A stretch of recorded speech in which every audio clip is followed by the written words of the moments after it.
my gosh, that's amazing. Moving parts.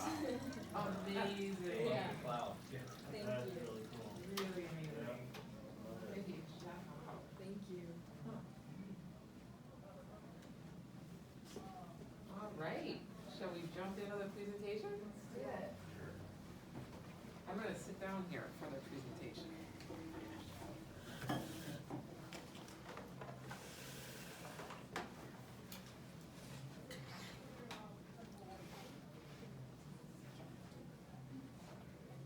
Hey, do you know where the Bunny Hill is?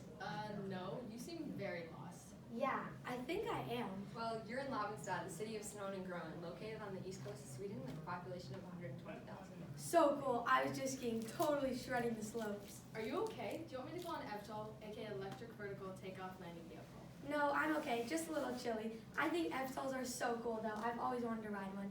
I know that EVTOLs are implemented to allow less mobile citizens to get around freely. They're also used as our emergency vehicles because they're airborne, making them fast and efficient at getting to emergencies. That's right. How about we hop on the bus and go back to my house so we can warm up? Sounds good. Whoa, we're going up! Yeah, the buses are elevated to allow pedestrians to move safely underneath. Where are the cars? How are people biking? The roads must be so icy. Lavinstad doesn't have cars, so citizens rely on public transportation as well as biking and walking to get around. And the roads are heated thanks to our civil engineers to allow Lavinstad to be bike-friendly all year round. Looks like this is our stop. Shoot, we got on the wrong bus. It's okay. We can get off at the next stop and just take the Skyway system. Did you guys catch that epic powder the other day? Yup, so gnarly. I'm not much of a skier, but that doesn't mean I don't like snow. Lavinstad uses snow, rain, and sun panels to create energy, rain or shine. Yeah, I heard about those. Snow is used for energy using snow tank, designed by our environmental and electrical engineers, which uses a thin layer of silicone to create static electricity. Yep, and the panels take in energy from sunlight. In addition, rain and snow slide across the panels to create energy. However, our engineers realized snow, rain, and sun panels would not produce enough energy to sustainably support our whole city. So Lavinstad also uses a nuclear fusion reactor to create energy. So cool. I heard about those. They make so much energy and don't release any harmful nuclear byproducts or carbon emissions. If something were to go wrong with the fusion reactor, it simply shuts down, preventing any devastation. I'm assuming you don't have those snow, rain, and sun panels for nothing. Nope, they also form a microgrid that's there in case of the event that the fusion reactor stops operating. OMG, I totally have to show you my latest Rick Rock. It's so cool. Okay. Wait, pause the video. Is that a bioswale? Yes, in fact it is. We have those in my city too. Yeah, bioswales are depressions in the ground that are filled with vegetation. They're a place where water does not drain naturally. Yeah, the vegetation helps with drainage, as well as preventing debris and chemicals from entering our city's groundwater sources. Yeah, once the water is free from pollutants, it infiltrates the ground, safely replenishing existing groundwater. Wow, it's so clean here. I know, right? Lavinstad uses a plasma gasification plant to incinerate all waste. Wait, but doesn't it have byproducts of slag, syngas, and heat? Yes, but we use them for good. Slag is used to reinforce concrete, syngas fuels the reaction, and heat is turned to electrical energy that is sold to neighboring cities. Yeah, and we get a lot of precipitation here, so we have separate sewage systems for storm and wastewater, which are then sent to a water treatment facility, and from there the clean water is sent to the ocean. Looks like we're here. Would you like a glass of water? Yes, please. Wow, this is the most refreshing glass of water I've ever had. It's just tap water. It's not just tap water. First, it is extracted out of the ground with a pump. Then it is sent to a water treatment facility so it can be cleaned and disinfected so it is safe for consumption. This water is sent to water towers throughout the city, and with a little help from gravity, it is distributed into homes. Okay. City planners found that groundwater would be the best source of water for Lavinstad because we get so much rain and snow, and bioswales filtering our natural water supply. What are you doing? Oh, nothing. So, why did you guys move to Lavinstad? I moved to Lavinstad because of how eco-friendly the city is. Lavinstad strives to prevent further issues with climate change, and with its 15-minute city, I can get important amenities such as groceries in under 15 minutes. Wow, Lavinstad seems really great. Well, Lavinstad wasn't always great. Yeah, before any thought was put into the environment, Lavinstad had many issues. Sea levels rose and forest fires were rampant. This had a huge negative impact on our whole city. There was limited access to drinking water, native animal populations decreased, and citizens' physical and mental health were deteriorating. The northern lights were not visible, and many of Luleå's forests became nearly non-existent. Then a flood destroyed Luleå, and Lavinstad was born. That sounds awful. What would happen if another flood came? Well, Lavinstad's engineers redesign and improve the city by focusing on adapting to and mitigating the effects of climate change and its disasters such as floods. It just amazes me how they implemented CO2 infused concrete. It must have been such a challenge. Oh, they probably used the engineering design process. Engineering design process? Yeah, identify the problem, learn the specifications, brainstorm solutions, build it, test, improve, redesign, and share it. You know, the engineering design process? I still don't get it. Can you explain? Well, first they had to identify the problem, which was reducing the amount of greenhouse gases in the atmosphere so that natural disasters like floods were less common and destructive. Then they had to learn the specifications, stuff like time, money, and the laws of physics. I'm starting to get it. Then they had to brainstorm solutions like CO2 infused concrete. Then they design these ideas. And finally, they built them. On a small scale, of course, so they could test them. Then they share them.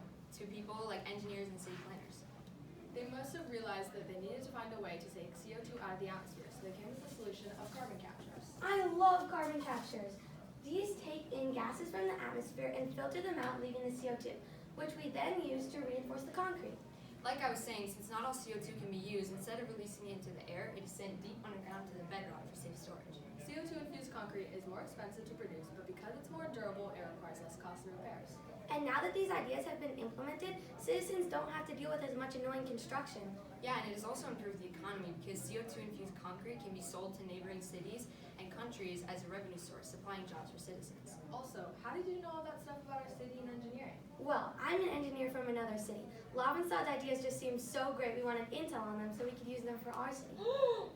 That's okay, as long as people are more aware and prepared about the issue of climate change. Yeah, it's such a large problem and it's often ignored, so it's great to see someone who cares. Aw, thanks. And you can come to my house anytime and maybe we can further discuss ideas on slowing down climate change.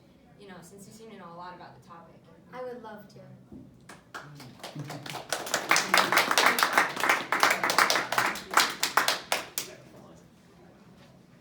Well, you kind of already answered this question, but I'm going to go ahead and ask it anyway. What types of engineers were involved in designing your city? We used all types of engineers, and I think mostly we relied on civil engineers, electrical engineers, and land surveyors to design our city. Also, to get the best results for our city, we had to use, all the engineers had to work together and collaborate so they could use their strong suits with each other. Okay. So how did your team decide to divide the responsibilities amongst each other? We had a Jam board and we had weekly progress checks, so we paired up in teams of 2 and we divided the responsibilities based on interests, and we each went ahead and did research and projects on it and updated the team with the different, with all progress. Okay, great. Well, from each of you, what was one of the most interesting things you learned through this process? I found it really interesting to just see a lot of things that are still in testing progress right now and see how we were able to improve them and make them so that they're actually usable and workable things. I like learning about zoning and all the housing stuff and how to build the city so it functions properly, and 15-minute cities were really interesting to learn about and design our city. I thought that the snow tang was very interesting because one of our members on our team actually came up with the idea. They figured out how snow could be used to make energy and rain could be used to make energy. And I just thought when it all came together, I thought it just seemed really realistic and thought it was really cool. Yeah, achievable. So how does your city support low-income and vulnerable citizens? We have affordable housing, so we have a mixed-use zone right here that has apartment buildings and they're on top of shops and other stuff to make it affordable to all residents. And in addition, in the residential zones, we have equal property land for all people that live there. We also have our bus system, but for citizens who are less able to get around to the buses, we have FTOLs, which if you just dial it on your phone, they'll come pick you up wherever you are and take you where you need to be. And they're in the air. So. What was the funnest part of building the model, do you think? I definitely think it was the front side, just finding random materials that we could use as buildings and placing them wherever, seeing what looks good and how things would work out, as well as the bioswales on the back. That was really interesting. I would say it was also the backboard. We had many tries on how to get the northern lights right. They don't look that good, but they're decent. What we had. Yeah, I really enjoyed, like Maxine said, being like we got to be really creative with the front and like kind of design the landscape. But the bioswales, it was really fun to incorporate the water and to figure out how we could make the water go down and come back up without leaking all over the place. Yeah. So two-part question. So has this been done for weeks, you've been ready to go, or were you rushing at the last minute? And how did you keep it on schedule? Well, it has been both. We had a lot of it done, and we've been making little tweaks here and there to make sure that it's the best that it could be. And to keep it on schedule, like I said, we have progress checks each week, and we have been going in during multiple periods at school to work on this, and talking with our whole team, and just bouncing ideas off of each other, so it could be the best version of itself. You've got some great climate change technologies here. What kind of trade-offs does the city have to make in order to take advantage of those? Well, in order to have like our fusion, our nuclear fusion operating, it requires a lot of energy to start it. So we had to figure out, and it's also like the fusion and like some of our other, like the snow tank is pretty expensive too. So those were some downsides, but in order to get the fusion starting, we have like our snow tank and our green steel, which helps create energy to jumpstart it. And then it pretty much pays off what it costs to put it. Is there any kind of engineering type, any kind of engineering work that seemed like more interesting to you when you were doing this project versus other types? I was really interested in the land surveying, actually. We watched a lot of long videos on it, and I went on my research there. I thought it was really interesting on the front side of our city, and even the industrial part that's over there.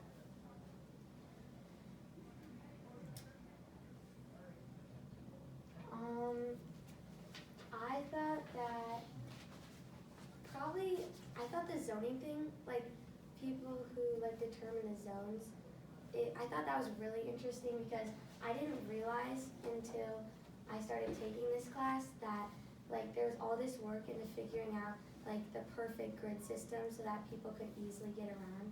And I didn't realize like there was commercial zones and mixed use, and so I thought it was really interesting to learn about how we can combine those zones to make it better for residents. I really like learning about like all the engineering that goes into like transportation, so like electrical engineers and such, because learning about this bus system, it's elevated above the ground so that we can have bikers all year round. And we don't have cars, but it still helps for all the moving underneath so it does not interrupt it. And it's on 4 rings that go around our city, and it was just really cool to come up with ideas that just benefit our citizens like that. Great.